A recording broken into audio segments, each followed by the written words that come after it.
A gente precisa falar de um assunto muito importante, não é isso, Renatinha? Exatamente, Márcio. Você sabia que a cada 160 crianças, uma tem o diagnóstico do transtorno do espectro autista? Sério isso? É sério. E essa informação foi da Organização Pan-Americana da Saúde. O que acontece?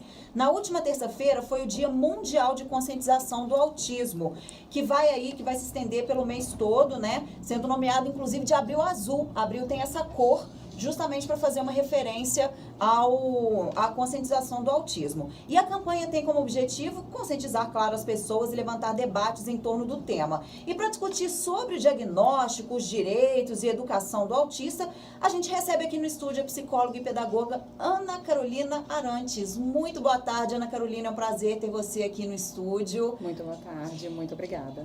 Que isso, a gente é que agradece, né? E eu vou começar com uma pergunta: por que as pessoas precisam realmente dar importância ao Abril Azul e ter mesmo a conscientização sobre o autismo? Sim, é muito importante essa campanha porque dá visibilidade, né, ao transtorno do espectro autista. Esse é o nome científico que a gente chama para o autismo, que a gente conhece popularmente. E existem muitos mitos, né? As pessoas acreditam que o autismo está associado a um prejuízo intelectual. Então, várias pessoas que têm o nível 1 do transtorno não são identificadas com o autismo porque pensam que o autismo não pode ter a capacidade cognitiva preservada, ou pensam que não pode gostar do contato visual. Não, meu filho olha, né? Meu filho, não, ele suporta o toque. Então, tem muitos mitos aí. A gente vem com a campanha para trazer informação através das mídias e desmistificar e trazer acesso aí à informação, que é o que combate o preconceito, né? Com certeza. Ana, e como o diagnóstico é realizado, quais exames precisam ser feitos? Sim, o diagnóstico ele é essencialmente clínico. Quem fecha o diagnóstico é um neuropediatra ou um psiquiatra infantil, mas ele é feito com base em vários profissionais, fonoaudiólogo, psicólogo, a parte educacional, né, a pedagogia. Então, é levantado todo um panorama dos comportamentos e do nível de desenvolvimento que essa criança está, considerando dois grandes grupos. Os grandes grupos que a gente considera para avaliar o autismo é comunicação social, interação social, como ele se comporta, como ele pede as coisas, se ele tem atraso de fala, se não tem, como que a criança interpreta gestos, como que a criança se comporta com o corpo, como que ela mostra afeto. Esse é um grande grupo que a gente diagnostica o autismo, um dos dois, né, que é a comunicação e interação social. O outro grande grupo é o grande grupo de padrões restritos de comportamento e atividades. Então, a criança ela gosta muito de uma determinada coisa. Então, finge que uma criança com autismo gosta demais de carrinhos. Uma criança com desenvolvimento típico também gosta de carrinhos, mas o foco e a intensidade que ela demonstra esse interesse é chamado a atenção nas crianças que têm possibilidade de ter o transtorno. Então, é todo um cérebro que se desenvolve de maneira diferente dentro desses dois aspectos. Ele pode ter movimentos repetitivos, estereotipados de alinhar objetos, girar rodas. Ele pode ter uma hiper ou hiporreatividade sensorial. Então, o que pra gente é suportável, né? Para ele, se a criança com autismo tem essa hipersensibilidade, ela percebe o toque de maneira muito mais forte do que o que a gente percebe. Então, o diagnóstico é clínico, não tem exame e não tem remédio. O remédio que os médicos costumam prescrever para o autismo é de condições associadas ao autismo. TDAH pode estar junto, alguma condição gástrica, distúrbio do sono, recessão alimentar, aí é para outras coisas. Para o autismo mesmo, não tem remédio e não tem exame. O diagnóstico é clínico, é de observação. Certo. E aí, por exemplo, diagnosticou. Quais são os próximos passos, então? É muito importante a gente falar que os próximos passos, eles são dados a partir do momento que a gente tem uma suspeita. Como que a gente faz isso? Uma criança está desenvolvendo e você está observando que ela, em relação aos pares, ela está com atraso de fala, ela não brinca com os brinquedos de maneira funcional, ou ela tem pouco contato visual, ela tem pouca interação. Não é que a criança com autismo não vai olhar, não é que a criança com autismo não vai brincar. Ela faz isso com uma qualidade de interação menor e com tempo menor. Então, essa é a grande diferença. Então, se você observa que tem essa diferença na criança, o tratamento começa aí. Se você viu que ela está com algum marco de desenvolvimento, não fala, não senta, não brinca, não faz as coisas. Já é um sinal de alerta. Já é um sinal de alerta. Então, não precisa o tratamento começar depois do diagnóstico fechado. O tratamento começa antes do diagnóstico. O diagnóstico fechado, ele demora mesmo um tempo. A gente precisa. Então, independente da família achar ou não que é autismo, tem que tratar. Tá tendo algum atraso de habilidade social, de brincadeiras, de formas de interagir, terapia comportamental. Tem algum atraso de fala, terapia fonoaudiológica. É o que eu ia perguntar, se a questão do atraso da fala pode ser também um sinal, né? É um sinal, Uhum. é um sinal muito presente. Mas o desenvolvimento da fala, ele pode vir normal e ele ter um regresso, a Sim. criança parar de falar. Como ele pode vir tardio, a criança até 2 anos de idade não fala. Então a gente sabe, até 16 meses a criança tem que estar falando alguma palavrinha com significado. Ela não pode estar falando palavrinhas para repetir do desenho. Ela tem que estar falando uma palavrinha chamando alguém, pedindo alguma coisa. Se ela não faz isso até 16 meses de idade, precisa procurar um especialista. Certíssimo. Agora, existe uma diferença aí de quando é descoberto na infância ou na fase adulta? Sim, existe. O autismo, ele é dividido, né, o transtorno do espectro autista, ele é dividido em 3 grandes níveis. O primeiro nível é um nível que os prejuízos são mais dentro da questão da interação social e da comunicação.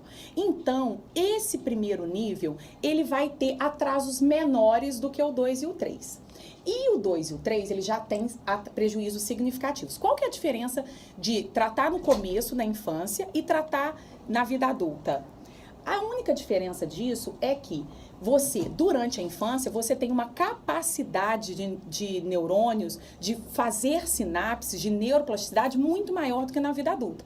Então, às vezes, você tratando precocemente, você evita inúmeros prejuízos, porque os prejuízos vão se acumulando. Quanto mais tarde iniciar o tratamento, mais acúmulo de prejuízo, e aí sim, a gente pode até, uma criança que era nível 2 do autismo, virar nível 3, por falta de intervenção, né? Que se não tem remédio, como que a gente vai tratar esse cérebro que apresentou déficit nessas áreas de comportamento e de comunicação? Intervindo, né? Fazendo terapia, trabalhando as deficiências naquela criança. Perfeito. E existe uma lei que facilita aí o acesso à escola para crianças autistas? Como que funciona, se existe mesmo? Sim, existe. O direito das crianças com autismo, ele está garantido pela Lei Berenice Piana. Essa lei ela é muito ampla, ela atende a questão de acesso à medicação quando precisa de alguma condição associada, de direito da pessoa ter toda a adaptação pedagógica necessária, é muito extenso. Desde 2012 que essa lei foi criada, a criança com autismo, ela foi diagnosticada, ela foi colocada na lei como criança com deficiência. Para quê? Para ter todos os benefícios legais de adaptação e de direitos de inclusão. Nenhuma escola pode rejeitar uma criança com autismo para mandar para uma especial, por exemplo, porque as crianças, já foi mais do que comprovado que a interação social, o grande prejuízo é na interação social, então ela tem que estar convivendo com as crianças. E é justamente nesse ponto que eu quero tocar agora. A escola tem um papel essencial na vida de qualquer pessoa. Para uma criança com autismo, qual que seria, então, uma escola ideal para essa pessoa?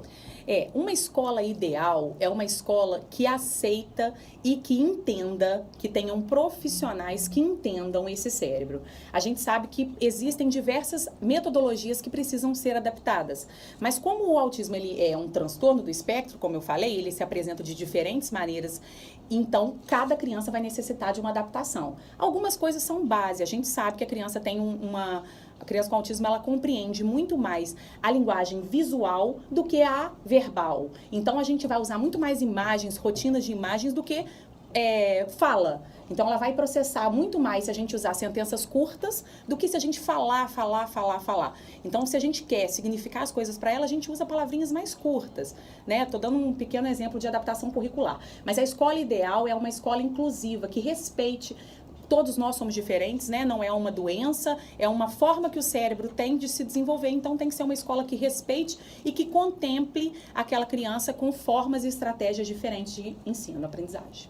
Ainda nesse assunto, o professor que é solicitado a acompanhar, né, o estudante com transtorno autista em sala de aula, ele precisa ter alguma formação específica? Como que esse professor se prepara? Sim. Não existe uma regra de o que seria universalmente o preparo do professor para atender uma criança com autismo.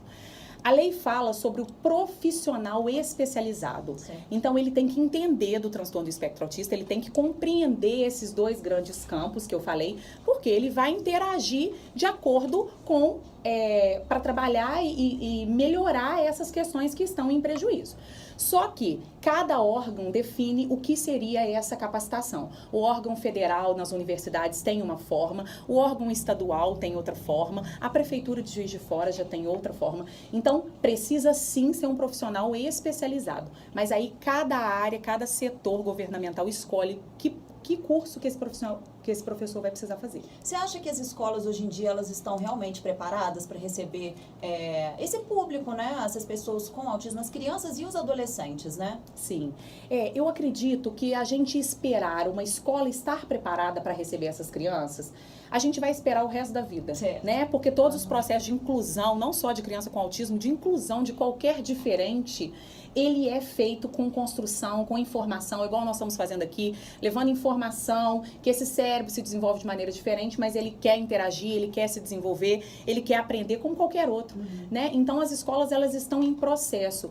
Quanto mais a gente conversar sobre isso, quanto mais a gente levar informação, né? Formas de acessar essa pessoa, formas de fazer com que ela aprenda melhor e se interaja melhor. Isso a gente faz com ações pequenas, conversando com as crianças, né? As crianças são muito mais inclusivas do que nós, né? Todas as intervenções que a gente faz em escola, você fala, olha, seu coleguinha, vocês perceberam que ele fala de maneira diferente, ele brinca de maneira diferente, como é que a gente pode falar com ele? As crianças são super inclusivas, então a gente vem perdendo isso ao longo da nossa vida. Então, não só com autismo, mas que a gente renove aí essa esperança de inclusão. Ana, só para a gente fechar o papo, eu queria saber de você o seguinte, qual seria a maior observação que os pais poderiam fazer diante de escolher a escola ideal para o filho nesse caso?